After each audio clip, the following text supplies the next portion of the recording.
మన ప్రభును రక్షకుడైన యేసుక్రీస్తు వారి నామములో అందరికీ వందనాలు. గత ఆదివారం ఏప్రిల్ 13వ తారీఖుని బైబిల్ క్యాలెండర్ ప్రకారము పస్కా దినము జరిగింది ప్రియులారా. అనగా మన ప్రభు అయిన యేసుక్రీస్తు వారు చనిపోయిన రోజు. వచ్చి ఆదివారం ప్రథమ ఫలముల దినం, అనగా మన ప్రభు అయిన యేసుక్రీస్తు వారి తండ్రి చేత అంగీకరించబడిన, మృతుల్లోంచి లేపబడిన మొట్టమొదట ప్రథమ ఫలముగా అంగీకరించబడ్డాడు. వచ్చి ఆదివారం ప్రియులారది. అయితే మన ట్రెడిషనల్ ప్రకారం మన క్రైస్తవ సమాజం నేడు సాంప్రదాయబద్ధంగా గుడ్ ఫ్రైడే రోజు ప్రభు అయిన యేసుక్రీస్తు వారు చనిపోయారని, తర్వాత మూడవ రోజు ఈస్టర్ సూర్యోదయం అప్పుడు మన ప్రభు అయిన యేసుక్రీస్తు వారు పునరుద్ధానం జరిగిందని భావిస్తుంటారు. అది తరతరాలుగా అనాదిగా వస్తున్న ఒక సాంప్రదాయం ప్రియులరా. ఎంతవరకు వాక్యానుసారము అని పరిశోధించకపోవడము దురదృష్టకరం ప్రియులరా. దేవుని వాక్యం పట్ల ఆసక్తి సన్నగిల్లడం అనేది చాలా దురదృష్టకరం. ఈరోజు మీ ముందుకి సత్యం మీతో చెప్పాలనుకోండి. ఎందుకు గుడ్ ఫ్రైడే, ఈస్టర్ అనేది వాక్యం ముందు నిలబడవు. ఇది కేవలం మనుషులు కల్పించింది, వాక్యానుసారం కాదు. ఎందుకు మనం ఈ విషయంలో కొంచెం జాగ్రత్త పడాలి అనే విషయాలు మనం ఈరోజు నేర్చుకుందాం. చాలా సింపుల్గా మీకు అర్థమయ్యేటట్టు ఎక్స్ప్లెయిన్ చేస్తాను. దయచేసి చివరి వరకు చూడండి పిల్లలారా. మీరు వాక్యాన్ని పరిశీలించండి. నేను చెప్పేది ఎంతవరకు సత్యమో ఆసక్తిగా మీరు తిలకించండి ప్రియులారా. మీరు ఖాళీ సమయాల్లో నేను వాక్యము చివరి దినాల వాక్యం పట్ల ఆసక్తి తగ్గిపోతుంది. మీరు వారి వలె వారికి విముఖులై ఉండాలని నేను ప్రేమతో ఆహ్వానిస్తాను. ఎందుకు గుడ్ ఫ్రైడే అని మన సమాజం ఎందుకు అనుకోవడం జరుగుతుందంటే, కొన్ని వాక్యాలు అపార్థం చేసుకోవడం వల్ల జరుగుతున్న విషయాన్ని బట్టి ఈ గుడ్ ఫ్రైడే రోజే మన ప్రభు చనిపోయారు, శనివారం మరుసటి రోజు ఆదివారం రోజు తిరిగి లేచారని అనుకుంటారు. మనం త్వరగా వాక్యంలోకి వెళ్తాం. ఎందుకు గుడ్ ఫ్రైడే, ఈస్టర్ రోజు జరిగిందని భావిస్తారంటే మనం చూద్దాం. ఈ స్క్రీన్లో కనపడినట్టు ప్రియులరా, ఇప్పుడు చూడండి. ఇప్పుడు స్క్రీన్లో మీకు గ్రాఫిక్స్ రూపంలో కూడా మీకు చక్కగా వివరించడం జరుగుతుంది. ఇంత స్పష్టంగా ఎవరు అంత స్పష్టంగా మీకు వివరించరు ప్రియులరా. దయచేసి వాక్యం పట్ల నిబద్ధత ఉంది నాకు ప్రియులరా, అందుకే నేను మీకు చూపించాలనుకుంటున్నాను. చూడండి, ఇక్కడ స్క్రీన్లో 1 అనే నెంబర్ కనపడుతుంది. అది శుక్రవారం పగలు ఒక స్క్రీన్లో కనపడుతుంది కదా. ఆ శుక్రవారం సాయంత్రం అయిపోయిన వెంటనే విశ్రాంతి దినం మొదలవుతుంది. బైబిల్ క్యాలెండర్ ప్రకారం మనం ఆల్రెడీ చూసాం. సూర్యాస్తం నుంచి సూర్యాస్తం వరకు ఒక 24 గంటల దినము ప్రియులారా. కాబట్టి ఈ ఫస్ట్ డార్క్ పీరియడ్ ఉంది, అది 12 గంటలు. మన ప్రభు యేసుక్రీస్తు వారు చక్కని మాట అన్నారు. పగలు 12 గంటలు ఉండవా అంటే రాత్రి 12 గంటలు ఉంటాయని అర్థం ప్రియులారా, మనకు తెలిసిందే. గమనించండి, ఎందుకు శుక్రవారం అనుకున్నారో ఈ లేఖనాలు మీకు హైలైట్ చేశాను. జాగ్రత్తగా గమనిస్తే మత్తయి సువార్త 27:62లో మరనాడు, అనగా సిద్ధపరచు దినమునకు మరనాడు మరుసటి దినమున ప్రధాన యాజకులు పరిచయులు పిలాతు వద్దకు వచ్చారు. మత్తయి సువార్తలో ఏం రాయబడింది? సిద్ధపరచు దినానికి మరుసటి రోజు వారు పరిచయులు పిలాతు వద్దకు వెళ్ళారని ఉంది. అది మత్తయి సువార్త. మార్కు సువార్త 15:42లో ఆ దినము, అనగా మన ప్రభు అయిన యేసుక్రీస్తు వారు సిలువ వేయబడిన దినము, సిద్ధపరచు దినము అనగా విశ్రాంతి దినముకు పూర్వదినము. చూశారు కదా, మన ప్రభుని ఎప్పుడు సిలువేశారని వాక్యం చదివి ఎందుకు మన వాళ్ళు గుడ్ ఫ్రైడే అనుకుంటున్నారంటే ఇవి లేఖనాలు. ఈ లేఖనాలు విశ్రాంతి దినానికి ముందు రోజు సిద్ధపరచు దినము. చూసారు, ఆ దినము సిద్ధపరచు దినము. ఏ రోజు మనం సందర్భం చదివితే క్రీస్తుని సిలువేసిన రోజు సిద్ధపరచు దినము, అనగా విశ్రాంతి దినం, పూర్వదినం, ముందు రోజు. ఇక్కడ కూడా లోక 23:54 అలాగే ఉంది. యోహాను సువార్త 19:42 కొంచెం ఇన్ఫర్మేషన్ ఉంది. 4 సువార్తల్లో ఒకే అంశం గురించి మాట్లాడుతున్నప్పటికీ కొన్ని ఎక్స్ట్రా ఇన్ఫర్మేషన్, ఇదివరకు సువార్తలో చెప్పలేని విషయాలు ఇక్కడ మనకి చెప్పబడ్డాయి. ఇక్కడ మనం యోహాను సువార్త 19:42లో చూస్తే ఆ సమాధి సమీపంలో ఉండేను. యోసేపు సమాధి ఉంది కదా, ఉండెను. కనుక ఆ దినము యూదులు సిద్ధపరచు దినమైందున వారు అందులో యేసుని పెట్టిరి. ఇక్కడ స్పష్టంగా గమనిస్తే 2 విషయాలు మనకు తెలుస్తున్నాయి పిల్లలు. విశ్రాంతి దినానికి ముందు రోజు సిద్ధపాటు దినమని అర్థమవుతుంది. విశ్రాంతి దినమనగా శనివారము మన గ్రిగోరియన్ క్యాలెండర్ ప్రకారం, మనం ఇప్పుడు ప్రస్తుతానికి ఫాలో అవుతున్న క్యాలెండర్ ప్రకారం శనివారం 7వ రోజు కదా, విశ్రాంతి దినం 7వ రోజు కాబట్టి అది శనివారం. శనివారం ముందు రోజు అంటే శుక్రవారం కదా, ఇక్కడ స్పష్టంగా అనిపిస్తుంది. నిజమే, విశ్రాంతి దినం ముందు రోజు సిలువేశారని చూసారు. ఇక్కడ పైన చూడండి, శుక్రవారం పగలు సిలువేసినట్టు మనకు అర్థమవుతుంది. అంత మాత్రం ఇంకా అదే రోజు, ఇంకా సూర్యాస్తం అవ్వకముందే, సిద్ధపాటు దినమందే, చూడండి ఇక్కడ కింద యోహాన్లో, సిద్ధపాటు దినమందే ఆయనని సిలువలో సమాధి చేసి పెట్టారు. అనగా సూర్యాస్తము శుక్రవారము సాయంత్రము 6 ఆ ప్రాంతం అవ్వకముందే ఆయన్ని భూస్థాపితం అంటే సమాధిలో పెట్టారని మనకు అర్థమవుతుంది ప్రియులారా. ఏమంటారు కాదంటే 2 విషయాలు మనకి. విశ్రాంతి దినానికి ముందు రోజు శుక్రవారం కదా అనుకున్నారు, నిజమే. అందులో క్రీస్తుని సమాధి చేశారు. సిలువలో చనిపోవడము 3 గంటల ప్రాంతంలో మన ప్రభు చనిపోయారు.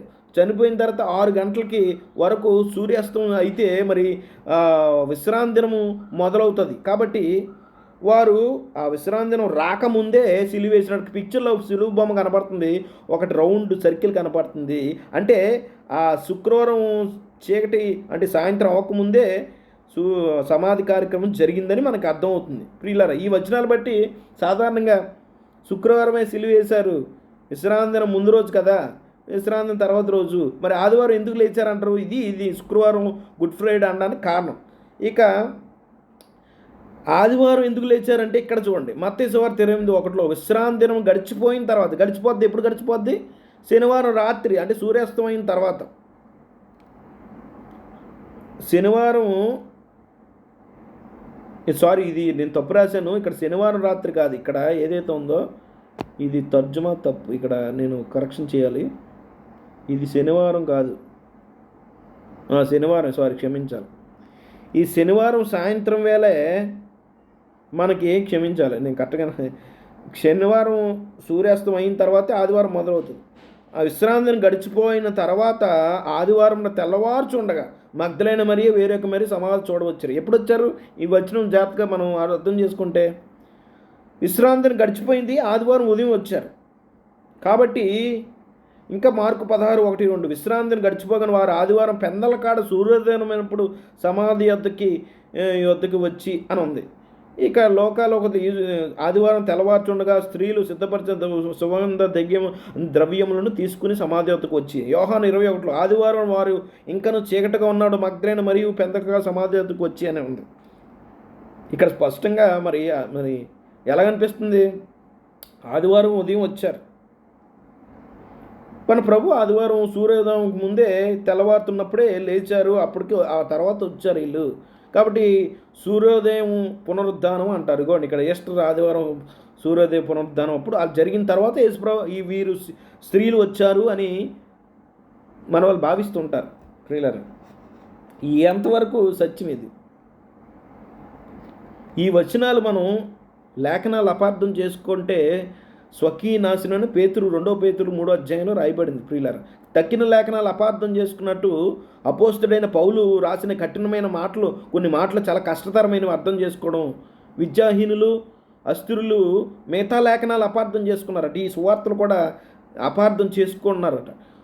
కాబట్టి వారికి జాగ్రత్తగా ఉండండి. మీరు ఎవరైతే అపార్థం చేసి దాన్ని వాక్యము వక్రీకరిస్తారో వారికి స్వకీయ నాశనము ఉంటుందని పేతురు హెచ్చరించాడు. కాబట్టి శుక్రవారము మరి విశ్రాంతి ముందు రోజు శుక్రవారం, విశ్రాంతి తర్వాత రోజు ఆదివారం ఈ లేచారని మనము ఈ వాక్యాలు బట్టి మనం అర్థం చేసుకోవచ్చు. ఆ వాక్యము ఎలా రాయబడింది, ఎలా చదవబడింది మనం ఈరోజు ధ్యానం చేయబోతాం ప్రియులరా.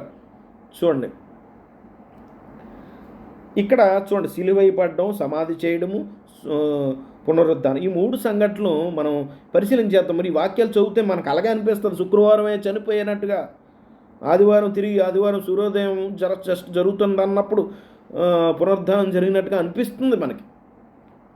జ్ఞానం లేనివాడు ప్రతి మాటను నమ్మును, సామెతలు. సమస్తం జ్ఞానం లేనివాడు ప్రతి మాట నమ్ముతాడు. మనం క్రైస్తవ కుటుంబంలో పుట్టాము, మన డినామినేషన్లో పెరిగాము కాబట్టి చిన్ననాటి నుంచి మనకి గుడ్ ఫ్రైడే రోజు మన ప్రభు చనిపోయిన రోజుగా భావించి మనం ప్రార్థనకి వెళ్ళడం అలవాటు మనకి. మన పెద్దలు అదే చెప్పారు, సంఘ పాపరు అదే చెప్పారు, కాబట్టి అది సత్యమని భావిస్తూ ఉంటాం. మనం ఇక్కడ వాక్యం సమస్తాన్ని పరీక్షించి మేలైనది చేపట్టండి. మన సమస్తాన్ని పరీక్షించం, జ్ఞానం లేనివాడు ప్రతి మాట నమ్మేస్తాడు. పులిపిటి నుంచి వచ్చి ప్రతి మాట వాక్యానికి దగ్గరగా ఉందని భావిస్తూ ఉంటాం. మనం ఏంటంటే మన తల్లిదండ్రులు ఎలాగా అపార్థం చేసుకుంటారు, మా సంఘ కాపురి ఎలాగా తప్పుగా ఎందుకు చెప్తాడులే అని సర్ది పెట్టుకుని ఇన్ని సంవత్సరాలు నడిపించుకుంటూ వచ్చాం. వాక్యం మనం స్వతహాగా పరిశీలించాలండి.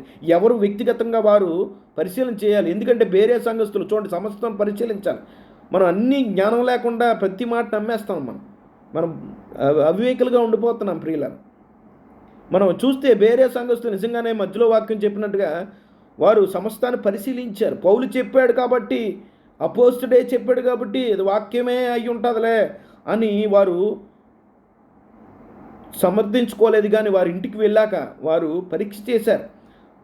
పౌలు చెప్పిన మాటలు అలాగ ఉన్నవా లేదని పాత నిబంధన లేఖనాలు పరిశీలన చేశారు. ఎందుకంటే అప్పటికి పాత నిబంధన పరిశుద్ధ లేఖనాలే ఉన్నాయి. పరిశుద్ధ లేఖనాలని ప్రతి చోట మనకి ఇక్కడ ఏదైతే ఈ సందర్భంలో ఖచ్చితంగా అవి పాత నిబంధన పుస్తకాలు. అప్పుడు కొత్త నిబంధన పుస్తకాలు కంపేర్ చేయబడలేదు ప్రియులారా. కొన్ని లేఖనాలు ఏదో కొన్ని మత్తయి కొన్ని సువార్తలు కొన్ని రాయబడి ఉండొచ్చు ఈ సందర్భంకప్పుడు. గలతీ పుస్తకం రాయబడి ఉండొచ్చు, కొన్ని పుస్తకాలు రాయబడి ఉండొచ్చు. కానీ వారు పరిశీలిస్తే ప్రతి లేఖనాలు పరిశీలించింది మాత్రం ఆదికాండం నుంచి మలాకి వరకు పరిశీలన చేశారు. మనం పరిశీలన చేయాలి. ఇప్పుడు మనకి ఆదికాండం నుంచి ప్రకటన గ్రంథం వరకు పరిశుద్ధమైన లేఖనాలు కాబట్టి ప్రియులారా మనం పరిశీలన చేయాలి.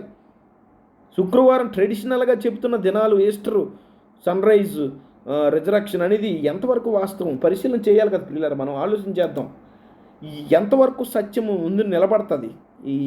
ఈ టైం ఫ్రేమ్ అనేది కాల వ్యవధి అనేది మనకి వాక్యం ముందు నిలబడుతుందా మనం ఆలోచన చేద్దాం. ఇక్కడ మనం ఒక విషయాన్ని మర్చిపోతున్నాం. యోనా సూచన మనకి చెప్పబడింది. యోనా సముద్రంలో పడగానే యోనాను మింగుటకు పెద్ద చేపను యెహోవా పంపాడు. ఆ చేప కడుపులో యోనా 3 పగళ్ళు 3 రాత్రులు ఉన్నాడు. యోనా 1:17 ఉంది. ఇదే మన ప్రభు అయిన యేసుక్రీస్తు వారు కూడా సాక్ష్యం చెప్తున్నారు. యోనా సూచన ప్రియులారా ఆలోచన చేయండి. మత్తయి సువార్త 12:40 పరిసయ్యులు సద్దూకయ్యులతో మరి ప్రభువారి సంభాషణలో నువ్వు నిజంగా మెస్సయ్య అయితే మాకు ఏంటి రుజువు? వారికి అనేకమైన రుజువులు ప్రమాణాలు ఉన్నాయి, లేఖనాధారాలు ఉన్నాయి.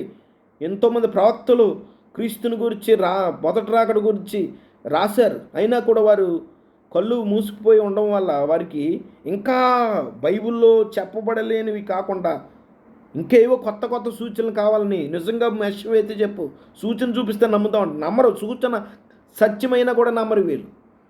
అందుకనే ప్రభువారు ఒకే ఒక సూచన ఇవ్వబడింది మీకు. యోనా 3 రాత్రింపగళ్ళు తిమింగలం కడుపులో ఎలాగుండునో అలాగ మనిషి కుమారుడు 3 రాత్రింపగళ్ళు భూగర్భంలో ఉంటాడు. ఓన్లీ ఎక్స్క్లూజివ్ సైన్ ఇది ప్రియులారా. వారు అడిగిన శోధించారు అంటే వారు మాటల చేత ఇబ్బంది పెట్టారు. ప్రభువారు ఒకే ఒక సూచన ఇచ్చారు. యోనా 3 రాత్రులు 3 పగళ్ళు ఎలాగైతే భూగర్భంలో ఉన్నాడో నేను కూడా భూగర్భంలో 3 రాత్రులు పగళ్ళు ఉంటానని చెప్పాడు ప్రియులారా. ఇది గుడ్ ఫ్రైడే ఈస్టర్కి అంటే మన ప్రభువు లెజిటిమిట్ అని, ఆయన నిజమైన మషియక్ అని ఈ సందర్భం చాలా ఇంపార్టెంట్. ఆయన ఇది నిరూపించుకోకపోతే, ఆయన నిజంగా 3 రాత్రులు 3 పగళ్ళు లేకపోతే ఆయన అబద్ధికుడిగా మిగిలిపోతున్నాడు. ఎందుకు ఈ గుడ్ ఫ్రైడే ఈస్టర్ అనేది ఎందుకు ప్రమాదకరం అంటే క్రీస్తుని అబద్ధికునిగా చేస్తున్నాయి. మీకు తెలియకుండానే క్రీస్తుని అబద్ధికుడిగా ప్రకటిస్తున్నారు ప్రియులారా. మీరు ఆలోచన చేయండి. ఇప్పుడు 3 రాత్రులు 3 పగళ్ళు ఉన్నాయా చూడండి. శుక్రవారం రాత్రి 3 పగళ్ళు అనుకుందాం. శుక్రవారం పగలు ఉందో చూసారా, అది ఒక పగలు అనుకో 3 గంటలకు ఆయన చనిపోయారు. 6 గంటల లోపే ఆయన పాతి పెట్టారు కదా, అది కూడా కౌంట్ చేసేద్దాం. ఎందుకు ఒక పగలు అనుకుందాం. ఇప్పుడు శనివారం పగలు 2 శనివారాలు, ఇక్కడ ఆదివారం పగలు 3 శనివారాలు 3 పగలు అనుకుందాం. ఇప్పుడు 3 రాత్రులు వస్తానే. శుక్రవారం రాత్రి ఒక రాత్రి, శనివారం రాత్రి 2 రాత్రులు, మరి 3వ రాత్రి ఏదండి? కానీ అంటే యేసుప్రభు వారు సూర్యోదయం ఇంకా రాకముందే కదా పెందలకాడే లేచారు కదా స్త్రీలు. వారు రాకముందే కదా ప్రభు అక్కడ లేడు, సమాధిలో లేడు ఆయన. యాక్చువల్గా ఈ ఆదివారం పగలు కూడా కౌంట్ చేయకూడదు. ఫోన్లంటే కౌంట్ చేద్దాం. రాత్రి ఏదండి అంటే క్రీస్తుని మీరు అబద్ధికునిగా చేస్తారు. నాకు ఇష్టం లేదు అలాగ ప్రియులారా. మన ప్రభువును క్రీస్తుని అబద్ధికునిగా చేద్దామా ప్రియులరా? అంటే ఆయన చెప్పింది ఆయన నిరూపించుకోలేదా? మూడో కదా బెదరు, శుక్రవారం ఒకరోజు, శనివారం రెండో రోజు, ఆదివారం మూడో రోజు, మూడో రోజే కదా బ్రదరు. లేఖనాలు మనం సరిగ్గా పరిశీలన చేయాలి ప్రియులారా, లేఖనాలు సరిగ్గా పరిశీలన చేయాలి.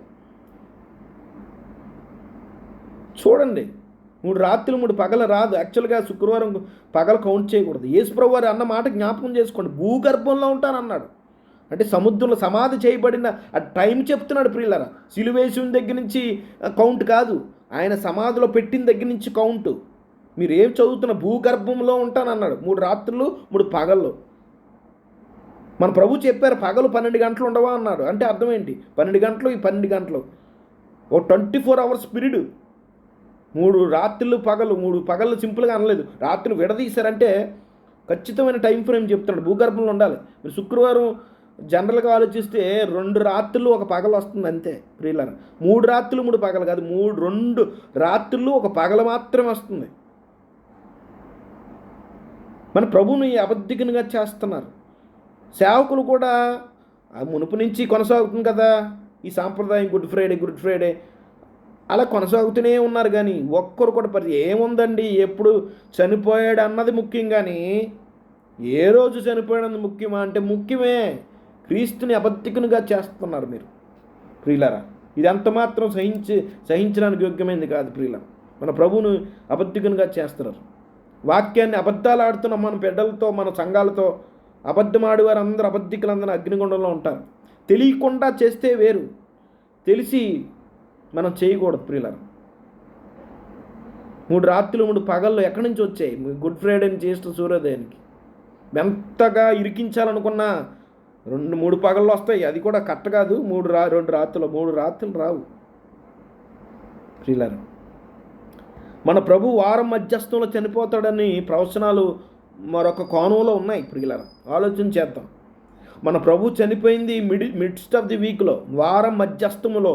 వారం ఆదివారంతో మొదలైతే మొదటి రోజు, 7వ రోజు శనివారం అనుకుంటే మధ్యలో రోజు ఏదంటే బుధవారం రోజు మన ప్రభు జరిగి. ఒక ఉదాహరణ చూపిస్తాను మీకు, 2 ఉదాహరణలు. మనం లోతుగా వెళ్దాం ప్రియులారా.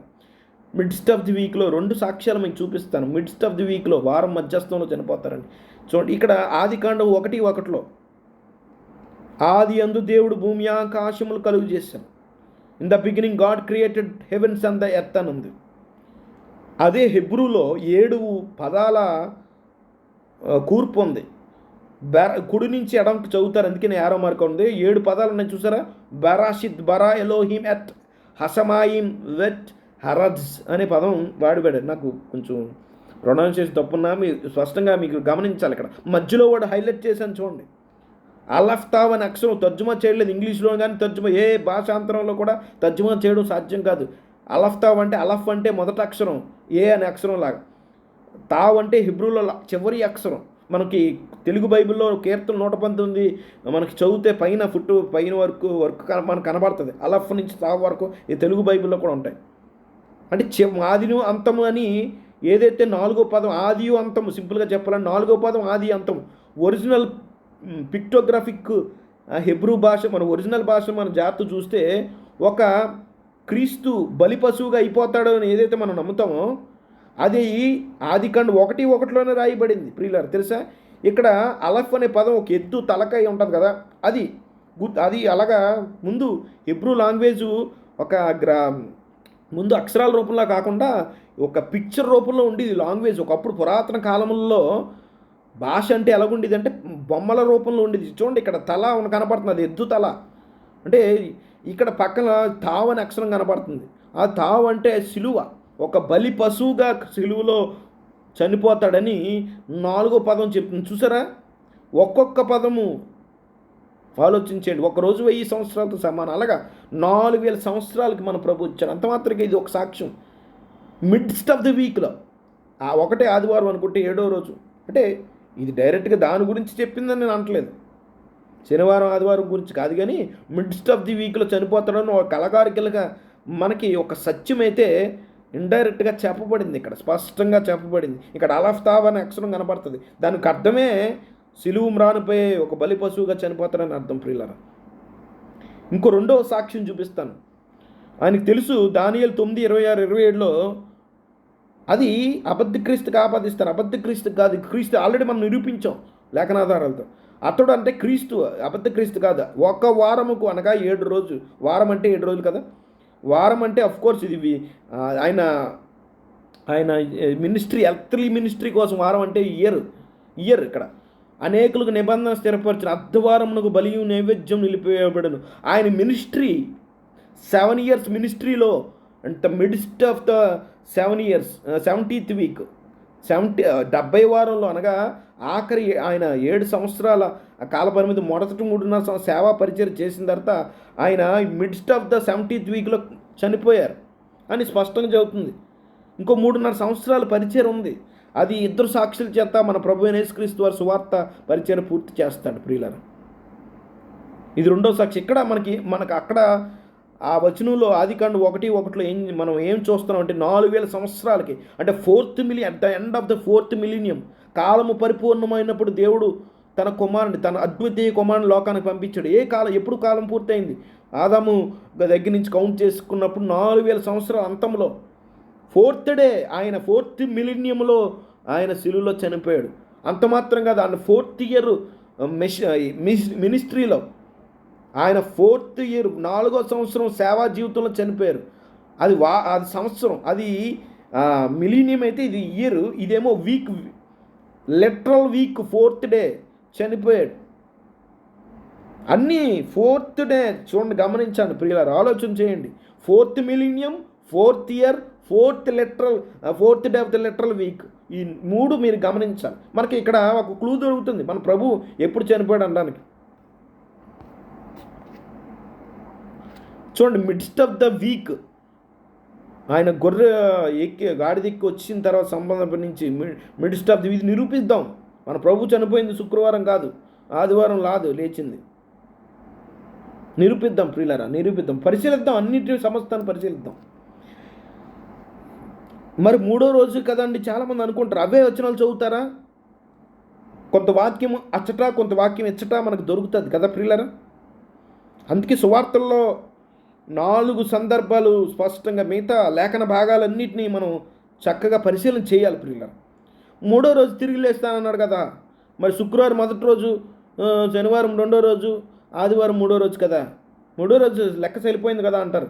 కానీ మనం ఎంతకాలం ఇలాగా మాటల గారడి చేత మనం నమ్మే పరిస్థితి ఉంటాం. మనం అంటూ పరిశీలన చేయాలి కదా, తప్పే ఉంది.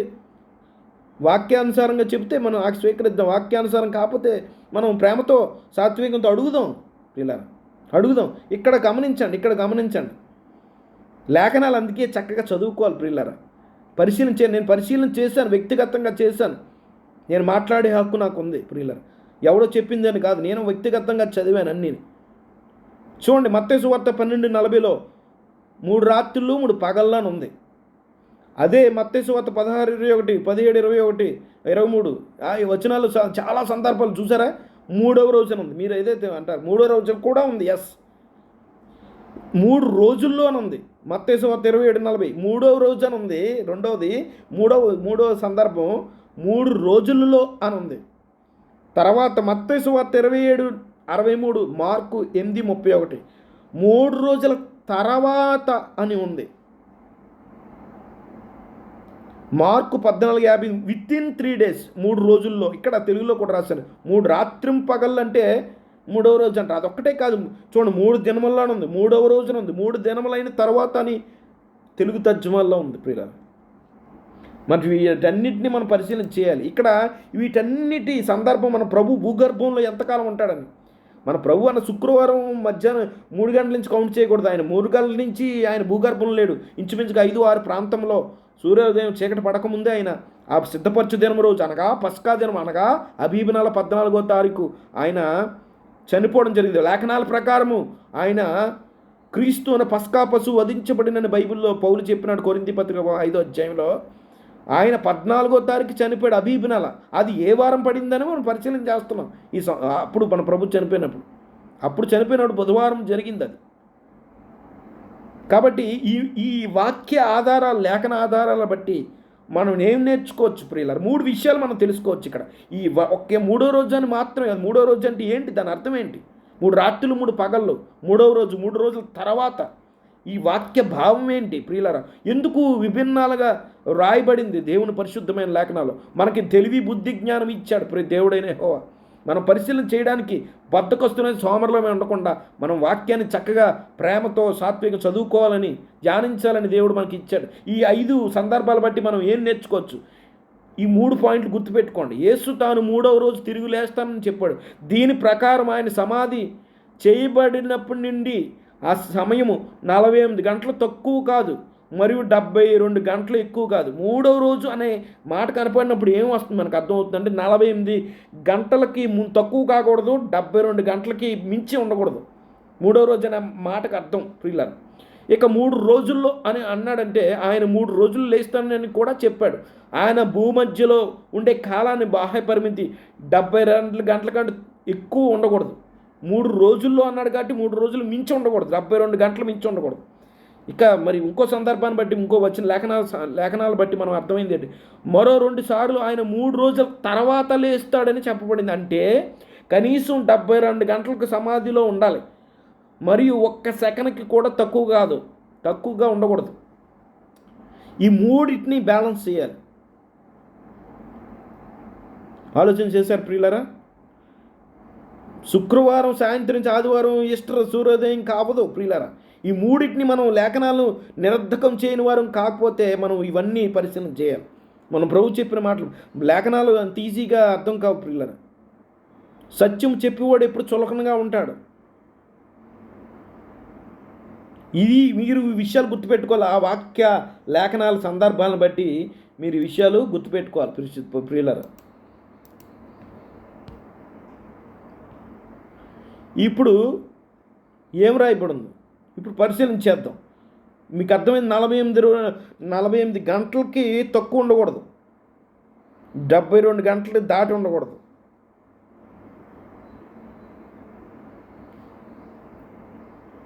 ఒక్క సెకండ్ తక్కువ ఎక్కువ ఉండకూడదు 72 గంటలకి. 3 రోజుల తర్వాత అంటే అర్థం ఏంటి? 72 గంటలు తక్కువ ఉండకూడదు. ఇవన్నిటిని బ్యాలెన్స్ చేయాలి కదండి. ఇప్పుడు చూడండి, యెషయా 28:9-10 ప్రకారం ఈ 4 సువార్తలు సిన్సియర్గా బైబిల్ స్టూడెంట్స్గా మనం నిత్య విద్యార్థులంగా మనం ఎప్పుడు నేర్చుకునే స్థితిలో ఉండాలి. మన తప్పులు ఎప్పుడు ఒక నమ్మేం కాబట్టి ఇంకా అదే సత్యమని అందులోనే ఉండిపోవడానికి వీల్లేదు ప్రియులారా. ఒక డినామినేషన్ వాడు అందులో పుట్టాడు కాబట్టి ఇంకా ఆ డినామినేషన్లోనే ఇంకా ఆ సిద్ధాంతాల్లోనే ఉండిపోతాను అనేది వాక్యానుసారం కాదు ప్రియులు. క్యాథలిక్గా ఉండిపోతాం, ప్రొటెస్టెంట్లుగా ఉండిపోతాం, మెథడిస్టులుగానే ఉంటాం. క్రీస్తు సంఘం అని కొంతమంది మ్యూజిక్లు వాయించకూడదు కాబట్టి ఇంకా అదే వాదన పట్టుకుంటారు. ఏ డినామినేషన్ బాక్స్లో మనం ఉండకూడదు ప్రభా. బాక్స్కి వెలుపుట వచ్చి మనం ఆలోచన చేయాలి. లేఖనాలు వాక్యం చెప్పబడితే అది స్వీకరించే మనస్సు మనకు ఉండాలి. కొంత అచ్చట వాక్యం దొరుకుతుంది. 4 సువార్తలు మేము చదివాం ఇందాక. ఎందుకు శుక్రవారం అనుకున్నారు, ఎందుకు ఆదివారం అనుకున్నారు? విశ్రాంతి దినం ముందు రోజు సిద్ధపరిచి దినరోజు సిలువ వేయబడ్డారు కాబట్టి ఖచ్చితంగా మరి శనివారమే ముందు రోజు శుక్రవారమే కదా సిలువ వేయబడింది అనుకుంటున్నారు. కానీ ఇది పూర్తి వాక్య సత్యం కాదు ప్రియులారా. మనం అన్ని వాక్యాలు 4 సందర్భాలు చదువుదాం. ఇది నిరూపించబడింది. 3 రాత్రులు 3 పగళ్ళు ఉన్నారు. 3వ రోజు చూడండి, 1 2 3 ఆ 3వ రోజు తిరిగి లేచాడు మన ప్రభువైన యేసుక్రీస్తు వారు.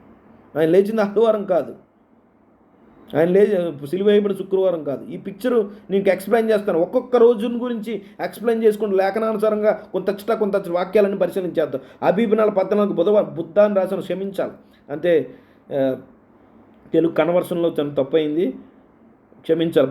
బుద్ధాన్ని రాసిన బుధవారం నా ఉద్దేశం. ఆ బుధవారం చాలా గమనించండి. బుధవారం సూర్యాస్తం అయిన తర్వాత అభిమానాలు పూర్తవుతుంది. ఆ పూర్తయ్యి లోపే సిలువ వేయబడడం, సమాధి చేయబడడం రెడ్ కలర్లో జరిగిపోయింది. ఇంకా బుధవారం రాత్రి అవుతుందనగా విశ్రాంతి దినం జరుగుతుంది.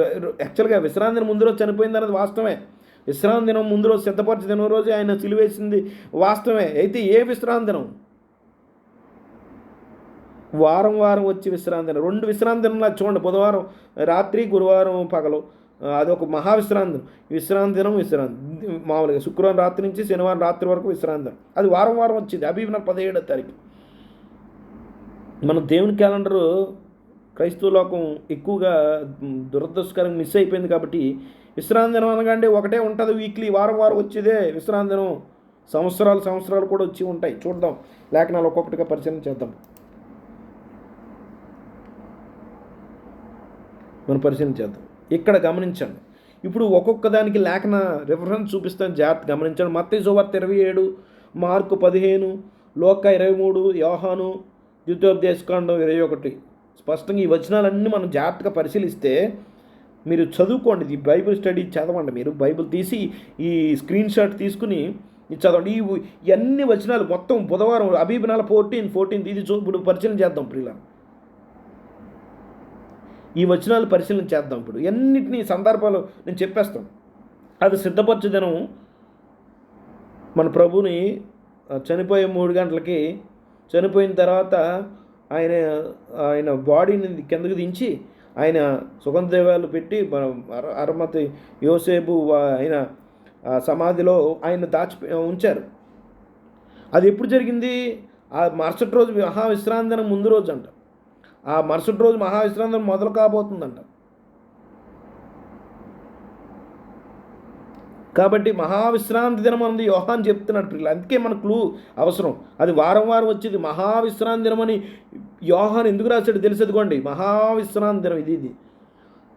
అది వారం వచ్చేది కాదు. సంవత్సరం అబీబ్ నెల 15వ తారీఖు మీరు లేవికాండ 23 చదివితే మీకు అర్థమవుతుంది పిల్లలు. ఆ తర్వాత లక్షవారం ఉదయం ఆ మరుసటి దినము యోహాను 19:31, లేవికాండ మత్తయి 27, 62, 46. చూడండి, యోహాను 19:34 ఏముంటుందంటే ఆ దినము సిద్ధపరిచే దినం, మరుసటి దినం మహాదినము ఆరంభం కావచ్చును అని ఉంటుంది. సూర్యాస్తం అయినప్పుడు వెంటనే ఆ దినము సిద్ధపరిచే దినము విశ్రాంతి దినం ఆరంభం కావచ్చునని ఉంటుంది. మీరు వచనాలు పక్కన పెట్టుకుని చక్కగా ఏది ఆరో మార్క్ పెట్టింది చదువుకుని మీకు ఈజీగా అర్థమైపోద్ది. యాక్చువల్గా ఆ యేసుప్రభు వారు బుధవారం మధ్యాహ్నం 3 గంటలకు చనిపోయారు. ఆ తర్వాత ఆయన్ని సమాధిలో ఇంకా సూర్యాస్తము జరుగుతున్న ముందే సమాధి చేశారు. ఎందుకంటే ఏ ద్వితోపదేశకాండం 21, 22, 23 ప్రకారము శాపగ్రస్తమైంది ఏది మ్రాను మీద వేలాడకూడదు. పండగ టైంలో సూర్యాస్తం అయితే మరి అబీబ్ నెల 15 చూసారా, పైన రాశాను. అబీబ్ 15 అనగా మహావిశ్రాంతి దినము. సూర్యాస్తం బుధవారం సాయంత్రము సూర్యాస్తం దిగిపోయిన వెంటనే స్టార్ట్ అవుతుంది. ఆ పండగ రాకముందే బాడీని కింద దించాలి. శాపగ్రస్తమైంది ఏది వేలాడకూడదు. మన ప్రభు ప్రియులారా, మన ప్రభు మన కోసం శాపగ్రస్తుడయ్యాడు ప్రియులారా. ఆయన ఉండకూడదు కాబట్టి ఆ బాడీని దించారు. ఇంకా ఆ బాడీ ఆ రోజు బుధవారం సూర్యాస్తము అవ్వకముందే ఆ కార్యక్రమం అంతా ముగిసిపోవాలి. అంటే సమాధి కార్యక్రమం అంతా ముగిసిపోవాలి. బుధవారం చీకటి పడుతున్న ముందే ఈ కార్యక్రమం ముగిసిపోవాలి. ఇంకా పడుతున్నప్పుడు వెంటనే వారు సిద్ధపడాలి. ఇది మహావిశ్రాంతిని పని చేయకూడదు కాబట్టి వారు తీరికగా ఉన్నారు. అది ఏ దినం అని చెప్తుంది యోహాను 19:31. అందరూ కలిసి చదవండి ప్రియులారా. అది శనివారము వారం వచ్చే విశ్రాంతి దినం కాదు. సంవత్సరానికి ఒకసారి వచ్చి విశ్రాంతి. లేవికాండ 23 చదివితే సంవత్సరం వచ్చి విశ్రాంతి దినాలు కూడా అక్కడ ప్రస్తావించబడ్డాయి. క్రైస్తవ లోకము వీటిని ఎప్పుడో విడిచిపెట్టేసింది కాబట్టి వీరికి ఎప్పటికీ అర్థం కావు ఇవి. మీరు చదవండి. పస్కా 14వ తారీఖు అబీబు 14 అని దేవుడు చెప్పాడు. మీరు పులియని రొట్టెల పండుగ 7 రోజులు చేయాలని చెప్పాడు. అబీబు 15 నుంచి 21 వరకు 7 రోజులు పులియని రొట్టెల పండుగ చేయాలని చెప్పాడు. మొదటి రోజు మాకు విశ్రాంతి దినము పరిశుద్ధ సంఘంగా కూడుకోవాలి. 7వ రోజు అనగా 21వ తారీఖు అబీబు 21వ తారీఖుని మీరు పరిశుద్ధ సంఘముగా కూడుకోవాలి. అది మీకు విశ్రాంతి దినం. అంటే 1వ రోజు 7వ రోజు అంటే 15వ తారీఖు అబీబు 15, అబీబు 21వ తారీఖులు మహావిశ్రాంతి దినాలు. మహావిశ్రాంతిని ఎందుకన్నారంటే సంవత్సరం వస్తాయి. To make a distinction. వారానికి సంవత్సరంకి వచ్చే మధ్య తేడాన్ని తెప్పడం కోసం యోహాను మహావిశ్రాంతి దినమని మహాదినమని రాశాడు ప్రియులారా. ఆ తర్వాత గురువారం ఉదయం మరుసటి రోజు ఈ బుధవారం సిలువైపడిన తర్వాత మరుసటి రోజు ఉదయం అయిన తర్వాత ఈ పరిసయ్యులు వీళ్ళందరూ వెళ్ళి పిలాతు దగ్గరికి, ఇదిగో వంచకుడు 3 రోజుల్లో తిరిగి లేస్తానని చెప్పాడు, వీళ్ళు బాడీని పట్టుకుపోయి నిజంగా లేచారని చెప్తారు శిష్యులు. కాబట్టి దానికి కొంచెం సీల్ చేసి ప్రొటెక్షన్ చేసేయండి, అది ఎత్తుపోకుండా అని చెప్పి 3 రోజుల వరకు ఉండాలని రిక్వెస్ట్ చేస్తున్నప్పుడు పిలాతు సైనికులు పెట్టిస్తాడు. అక్కడ సీల్ చేస్తారు. అది ఎప్పుడు జరిగింది? ఇదిగోండి గురువారం ఉదయం టైంలో జరిగింది. గురువారం ఉదయం ఒకటి చూస్తారా? ఆ తర్వాత విశ్రాంతి దినం వచ్చి తీరిగ్గా ఉండాలి. వారు తీరికగా ఉన్నారు. గురువారం సాయంత్రం పడిన వెంటనే మరి వర్కింగ్ డే స్టార్ట్ అవుతుంది. రాత్రి వేళ అంటే గురువారం రాత్రి అంటే గురువారం సాయంత్రం అయినప్పటికీ మహావిశ్రాంతి పూర్తవుతుంది. పూర్తయిన తర్వాత చీకటితో క్రొత్త దినం మొదలవుతుంది. అది అబీబ్ 16వ తారీఖు. అది గురువారం రాత్రి సాయంత్రం నుంచి. యాక్చువల్గా రాత్రిపూట్లు అక్కడ ఏమీ అమ్మరు. అక్కడ షాపులన్నీ మూసేస్తారు. సూర్యాస్తమైన వెంటనే మూసేస్తారు. మొదటి సెంచరీలో ఫస్ట్ శతాబ్దంలో అంతే. కరెంట్ కట్టలేదు కదా పిల్లలు. కాబట్టి వారు స్త్రీలు మార్కు 16:1 ఏముంటుందంటే విశ్రాంతి దినం గడిచిపోయిన వెంటనే వారు సుగంధ ద్రవ్యాలు కొన్నారని ఉంటుంది. అదే లోక 23లో ఏముంటుందంటే కింద వచనంలో సుగంధ దేవుని సిద్ధపరిచి విశ్రాంతి దినం ఆజ్ఞ చెప్పిన తీరికగా ఉన్నారని ఉంది. మీరు గమనించే 2 విశ్రాంతి దినాలు ఉన్నాయి. 2 వచనాలు జాగ్రత్త గమనిస్తే మీకు 2 విశ్రాంతి దినాలు తగులుతాయి. ప్రియులారా మీరు గమనించండి. విశ్రాంతి దినం గడిచిపోయిన తర్వాత వారు సుగంధ ద్రవ్యాలు కొన్నారు. ఎప్పుడు శుక్రవారం పగల టైంలో కొన్నారు. వారు సిద్ధం చేస్తూ చక్కగా సిద్ధం చేసుకుంటున్నారు. సిద్ధం చేసుకున్నప్పటికీ సాయంత్రం అయిపోయింది. గురువారం సాయంత్రం అయిపోయింది. శుక్రవారం సాయంత్రం అయిపోయింది. సాయంత్రం అయినప్పటికీ మరి విశ్రాంతి దినం వచ్చేసింది. వారం వచ్చింది. ఇది నార్మల్ వారం వచ్చింది. చూడండి అబీబ్ 17 ఉంది కదా. శుక్రవారం చూడు ఒక హిబ్రూ చక్కని కన్యక ఫోటో పెట్టడం జరిగింది. ఒక స్త్రీ యొక్క ఫోటో పెట్టడం జరిగింది. ఆ రోజు కొన్నారు. ఆ రోజు సిద్ధం చేశారు. శుక్రవారం ఉదయం ఆ పగల టైంలో 12 గంటల సమయాల్లో ఆయన సిద్ధపరిచారు. తర్వాత మళ్ళీ విశ్రాంతి దినం వచ్చేసింది. లోక 23:56 వచ్చి తెలుస్తుంది.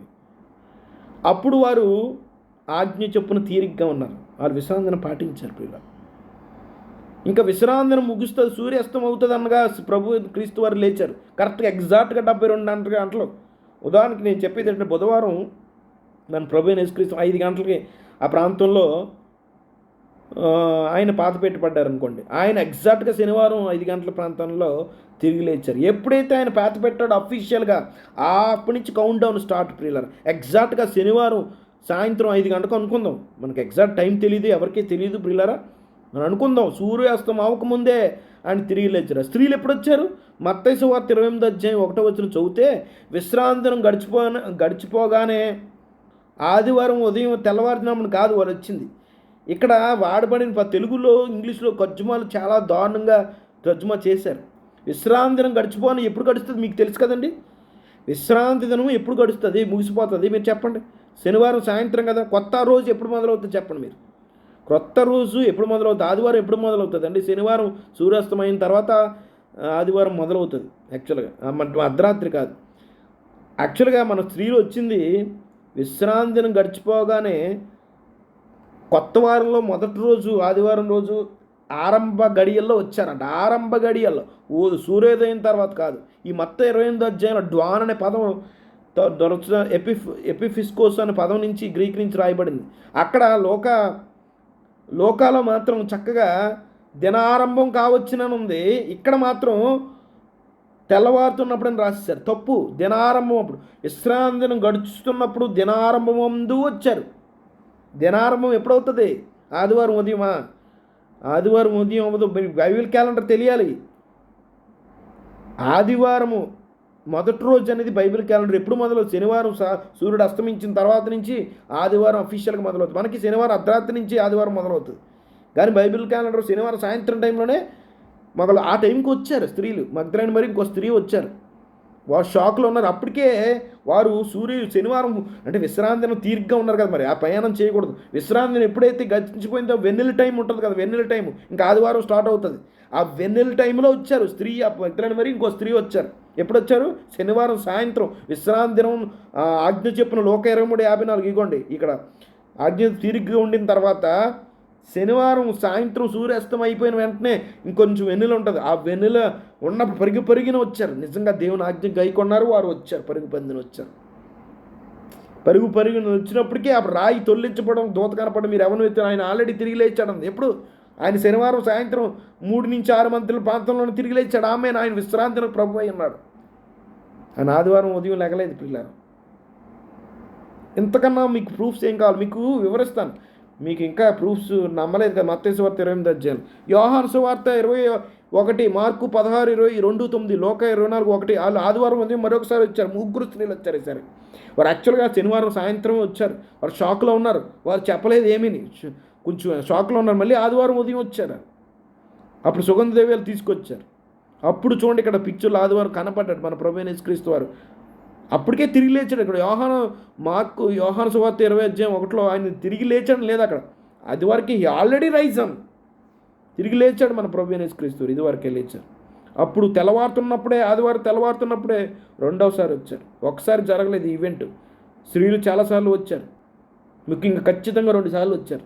ఆదివారం మత్తయి సువార్త 28:1 ఈ సందర్భం ఎప్పుడంటే శనివారం ముగిసిన తర్వాత ఆదివారం ఆరంభ గడియల్లో వచ్చారు. ఆరంభ గడియలు, దీనికి ఎక్స్ప్లెనేషన్ కావాలంటే చాలా వివరంగా ఎక్స్ప్లెయిన్ చేశాను. ఇదివరకే నేను వీడియో పెట్టాను, గుడ్ ఫ్రైడే, ఈస్టర్ మిత్ అని పెట్టాను. మీకు అంత టెక్నికల్గా మీకు నాలెడ్జ్ కావాలంటే మీరు అవి చదవండి. టెక్నికల్గా అంటే మీకు థియాలజీ కావాలంటే అవి మీరు చూసుకోవచ్చు. కాబట్టి ఇది సత్యము. ఆదివారము ఆయన నిజంగా విశ్రాంతిని నిజంగా విశ్రాంతినం అనేది ఒక ప్రభువు లేచిన, అందుకే క్రైస్తవ లోకము ఇది తెలుసుకోవాలి. సత్యం ఎందుకు తెలుసుకోవాలి? ఇప్పుడు ఏ రోజు అయితే లేదు కాదు, ఇందులోనే ఇక్కడ సత్యం ఉంది. విశ్రాంతి దినము మన ప్రభు జనరల్గా ఆదివారం ఆరాధన ఎందుకు చేస్తారని జనరల్గా అంటే ప్రభు పునరుద్ధానం జరిగేది కాబట్టి ఆ పునరుద్ధానాన్ని జ్ఞాపకం చేసుకుని మనం ఆరాధన చేస్తామని చెప్పే ప్రయత్నం చేస్తారు. ఆదివారం మామూలుగా సెలవు రోజు కాబట్టి ఆరాధన చేసుకోవడం తప్పు కాదు, కానీ ఆదివారం ఎందుకు మార్చాడు? ఈ కాన్స్టంటినోపుల్ సూర్యదేవుని ఆరాధన జరిగేది. ప్రభు లేచింది ఆదివారం ఉదయం కాదు, శనివారం సాయంత్రం వేళ తిరిగి లేచాడు. యాక్చువల్గా ఈ సత్యం ఎందుకు తెలుసుకోవాలి తెలుసా? ఆయన లేచింది ఆదివారం కాదు, శనివారం రోజు. యాక్చువల్గా మనం శనివారం ఆరాధన చేయాలి మరి ఈ లెక్కన. ఎందుకంటే పునరుద్ధానం జరిగిందే శనివారం. మన నిజమైన ప్రభు విశ్రాంతినం ప్రభు అయి ఉన్నాడు. విశ్రాంతినం మార్చబడినట్టు లేఖనాల్లో ఎక్కడా లేదు ఆదివారం మార్చినట్టు. ఆ దినము సమీపించిన కొద్ది మరి సంఘంగా కూడుకోమని చెప్తుంది. ఏ సెలవు రోజు వచ్చినా మీరు నిర్భయంతరంగా కూడుకోండి, కానీ దేవుని ఆజ్ఞని ఒత్తుగా కొట్టేసి అంతగా మీ సాంప్రదాయం ఉండకూడదని నా బాధ. మీ సాంప్రదాయము దేవుని ఆజ్ఞను మీరే అంతగా ఉండకూడదు. మన ప్రభు లేచిందే పునరుద్ధాన దినము, యాక్చువల్గా ఆదివారం కాదు, అది విశ్రాంతి దినం రోజు. మన ప్రభు అయిన లేచింది విశ్రాంతి దినం రోజు. అందుకనే అది విశ్రాంతి దినం అంటే it's not a burden, it's an freedom. విశ్రాంతి దినం అనేది విడుదలకి గుర్తు ప్రియులరా.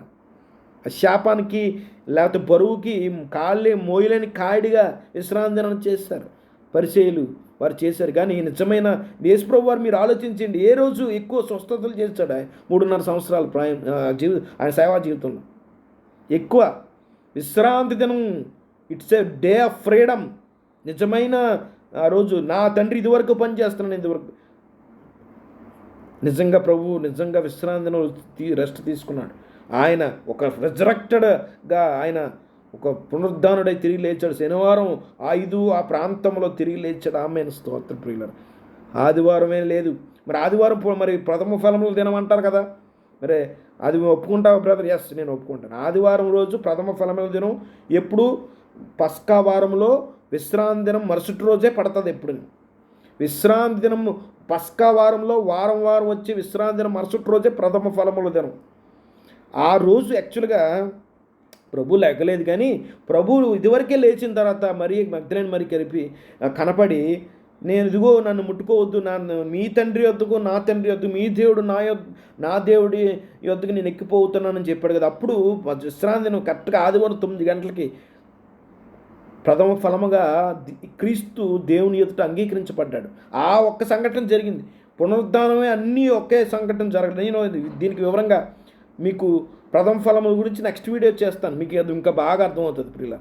ప్రథమ ఫలముల రోజు ఎప్పుడు ఆదివారం పడుతుంది కాబట్టి క్రీస్తు అని మన ప్రథమ ఫలములు మృతులు పునరుద్ధానం లేచారు. ఎస్, మృతుల్లోంచి లేచిన వాడుగా ప్రథమ ఫలంగా పౌలు చెప్తున్నాడు. అయితే దాని అర్థం నిజంగా ఆ రోజు లేచాడు, పునరుద్ధానం ఆ రోజు జరిగింది కాదు. The Christ was accepted before Jehovah as the first fruit offering.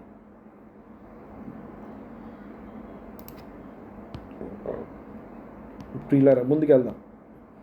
Easter అనే పదం బైబిల్లో ఎక్కడ కనపడదు, ఒక్క కేజీబీలో కనపడుతుంది. దురదృష్టకరంగా చూడండి, ఓల్డ్ కేజీబీ వెర్షన్లో intended after Easter to bring him forth to the people. చూసారా, ఈస్టర్ అనే పదం కేజీవి, కానీ వారు కరెక్షన్ చేసుకున్నారు.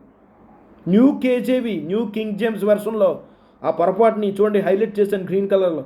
అది యాక్చువల్గా పస్కా అని ఉంటుంది. మీ తెలుగు బైబిల్లో చూస్తే పస్కా అని ఉంటుంది. పస్కాకి ఈస్టర్కి ఏంటండి సంబంధం? చూసారా, తప్పులు తర్జుమాలు ఉన్నాయి.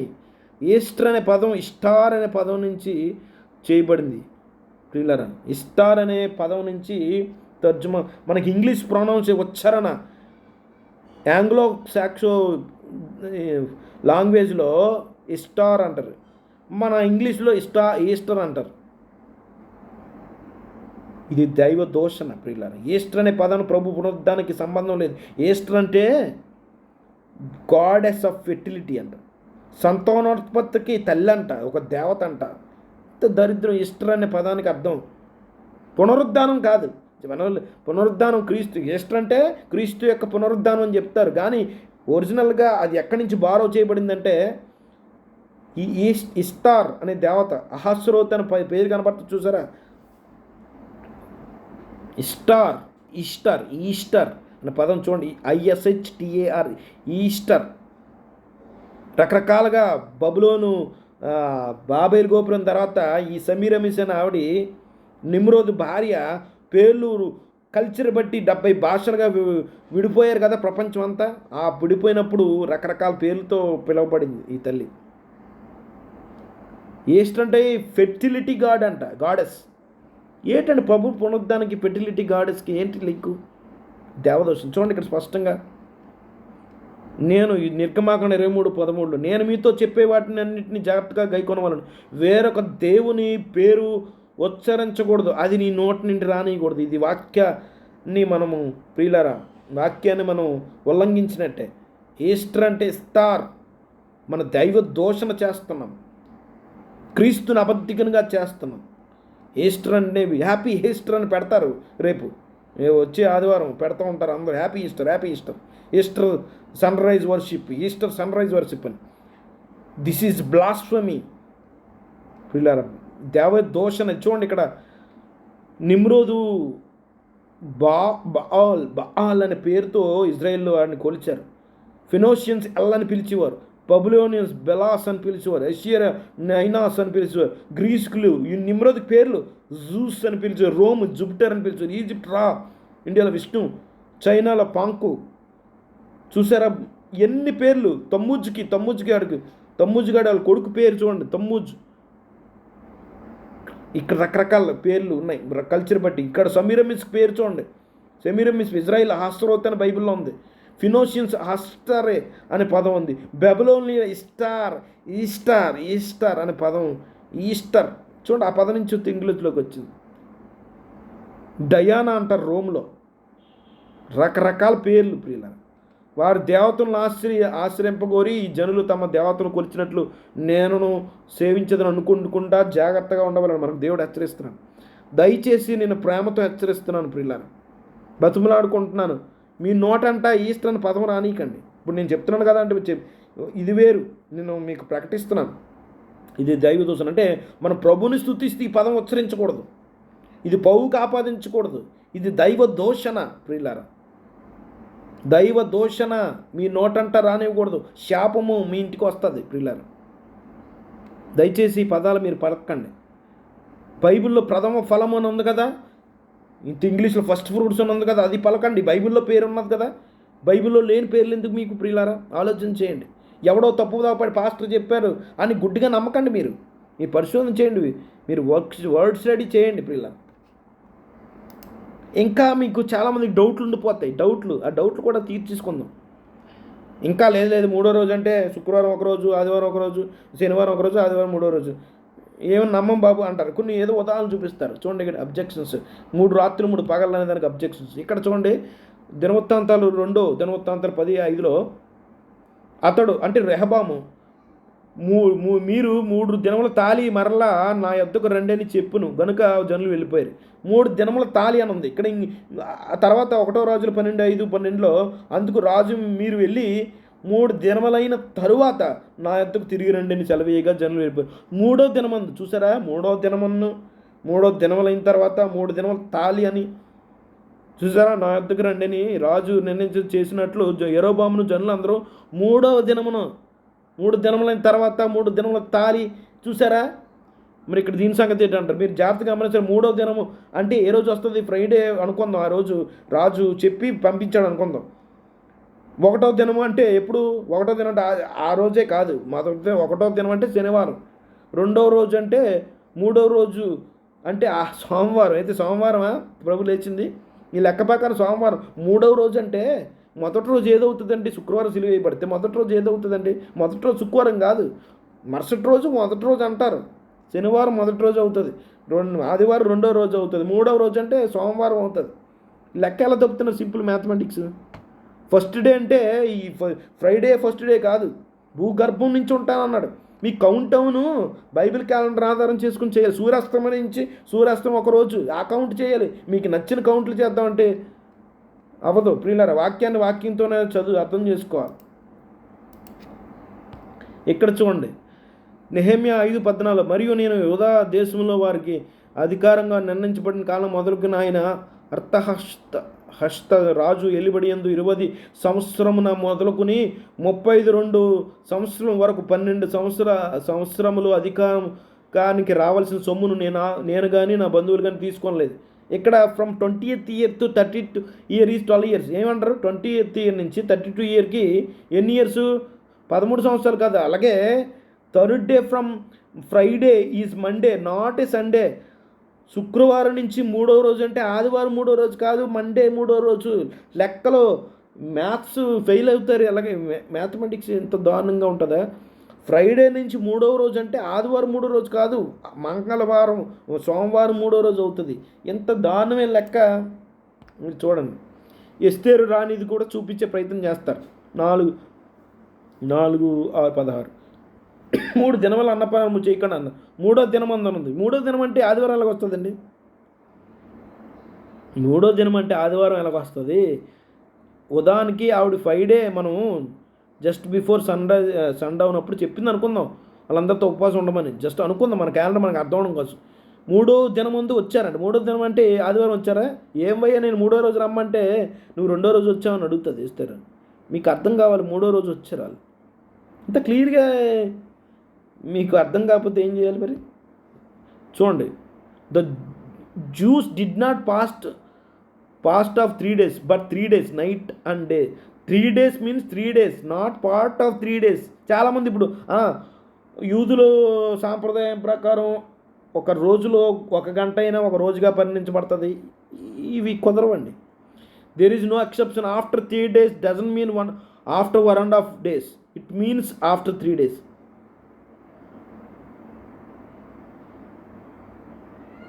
ప్రియులారా, ఇక్కడ ఇది కూడా అడుగుతారు. అమ్మాయికి పోయి దారిలో ప్రభువైన యేసుక్రీస్తు వారు ఆదివారం పూట మరి ఇద్దరికి కనపడినప్పుడు వాళ్ళిద్దరూ మాట్లాడుకుంటారు. ఇద్దరు ఇజ్రాయేల్ విమోచించబడి ఈయనని మేము నిరీక్షించుంటిమి, ఇదిగాక ఈ సంగతులు జరిగి నేటికి 3 దినములాయను. Today is the third day since these things were done. ఇగో చూసారు అక్కడ, ఇది ప్రూఫ్గా చూపిస్తారు. అప్పో అనే పదం, ఎవే అని ఉంది, ఆఫ్టర్ అని తర్జుమా కూడా ఉంది. సిన్స్ 3 రోజులు అయింది ఇప్పటికి అని సందర్భం చూపించి, ఇదిగో ఆదివారం ఇది 3వ రోజు, ఇదిగో శుక్రవారం శనివారం ఆదివారం 3వ రోజు, ఇది 2 రోజుల క్రితం జరిగింది అంటారు. కాదు, 3 రోజులు అయిపోయిందని చెప్తున్నాడు. జాగ్రత్తగా పదం మీరు జాగ్రత్తగా చేస్తే మాఫా ట్రాన్స్లేషన్ చూస్తే ఇక్కడ ఏం మాట్లాడుకున్నారు చూడండి. But he's dead and that is 3 days ago. ఇదిగో వారు ఆదివారం మాట్లాడుకుంటున్నారు, 3 రోజుల క్రితం ఆయన చనిపోయాడు అంటున్నాడు. 3 రోజుల క్రితం ఆదివారం జరిగిన సంభాషణ ఇది. 3 రోజుల క్రితం జరిగింది. చూడండి, సిరియాక్ న్యూ టెస్టమెంట్లో ఏ రాయబడింది? 3 days were already passed since all these things are occurred. 3 రోజులు ఆల్రెడీ గతించిపోయింది. ఏంటి వారు ఏమనుకుంటున్నారంటే, ఈ పరిశీలనలు వెళ్ళి ఈ సమాధి సీల్ చేయించడం, ఇవన్నీ సంఘటనలన్నీ చర్చించుకుంటున్నారు. అవన్నీ 3 రోజులు అయిపోయింది already. Contemporary English new living translation, this all happened 3 days ago but it has already been 3 days since all this happened. Already 3 రోజులు అయిపోయింది అంటున్నాడు. ప్రియులారా, సిలువు చనిపోయిన తర్వాత అప్పటికే 3 రోజులు అయిపోయింది, ఇది 4వ రోజు అని అర్థం, 3వ రోజు కాదు. ఈ పదం జాగ్రత్తగా తర్జుమా చేసుకోవాలి. ఇక్కడ సిన్స్ అనే పదం ఏదైతే ఉందో G575 హపో హపో హపో అనే పదం, హెవే అని అర్థం, హెవే ఆఫ్టర్, సిన్స్ కాదు. Today is third day away these things were done. కాబట్టి ఈ తర్జుమాలు లోపాల వల్ల కూడా సమస్య ఉంది ప్రియులరా. గుడ్ ఫ్రైడే సిలువైపడడం, ఆదివారం సూర్యోదయం అప్పుడు ఈస్టర్ రోజు లెగడం అనేది వాక్య విరుద్ధం ప్రియులరా. మీరు సత్యం ప్రకటించని మీకు ఇంకొంచెం క్లారిటీ, మీకు ప్రథమ ఫలములు ఫస్ట్ ఫ్రూట్స్ అంటే ఏంటో ఆదివారం ఆ రోజు మీకు విడుదల చేస్తాను పిల్లలు. దయచేసి ఆలోచించేయండి. మీరు వాక్యాన్ని పస్కా రోజు మనం దేవునిచ్చిన ఆజ్ఞను పక్కన పెట్టి గుడ్ ఫ్రైడే రోజు ఈస్టర్ మానవ కల్పితాలు దేవుణ్ణి వ్యర్థంగా ఆరాధిస్తున్నాం ప్రియులారు. సత్యం తెలుసుకుని సత్యం ఒకటి స్వతంత్రంగా చేస్తుంది ప్రియులారు. మన ప్రభు ఈస్టర్ అనే పదం దయచేసి మీరు నోటంట రానివ్వకండి. అది బైబిల్కి సంబంధించిన పదం కాదు. ప్రభు పునరుద్ధానికి ఏమాత్రం సంబంధం లేదు. ప్రథమ ఫలములను దయచేసి మాటలు పడకండి. మరి సత్యము మీరు గ్రహించారని నేను అనుకుంటున్నాను. మీకు ఇంకొంచెం ఆల్రెడీ ఇదివరకు వీడియో చేసిన ఆ వీడియో కూడా మీకు షేర్ చేస్తాను. ఇంకొంచెం వివరంగా ఉన్న మత్తయి సువార్త 28:1 విశ్రాంతి దినం గడిచిపోగానే ఆదివారం తెల్లవారుచుండగానే ఉంటుంది. అలా లేదు. విశ్రాంతి దినం గడిచిపోయిన ఆదివారం తెల్లవారుజాము అవ్వదు. విశ్రాంతి దినం గడిచిపోనే గానే ఆదివారం ఆరంభ గడియల్లో ఆరంభ గడియలు అంటే ఎప్పుడండి? మనం బైబిల్ క్యాలెండర్ ప్రకారం ఆ స్త్రీలు యూదులండి. మనం ఇప్పుడు ఆరంభ గడియలు అంటే మనం 12 గంటలకు అనుకోవడానికి వీల్లేదు. ఆరంభ గడియలు అంటే ఎప్పుడు? ఆదివారం ఎప్పుడు మొదలవుతుంది? శనివారం సాయంత్రం నుంచి ఆదివారం సాయంత్రం వరకు ఒక ఆదివారం అస్తమయమును ఉదయమును కలుగ్గా ఒక దినమాయన. మనకి ఈ కాన్సెప్ట్ తెలియలేనంత వరకు బైబిల్ని ఎప్పుడు అపార్థం చేసుకుంటాం. దయచేసి సత్యం తెలుసుకోండి, వాక్యంలోనికి రండి. ప్రభు ఇచ్చిన నిర్ణయ కాలాలు మీరు గౌరవించండి, వాటిని పాటించండి. యెహోవా మిమ్మును మీ కుటుంబాన్ని సర్వసత్యం నడిపించి దీవించును గాక.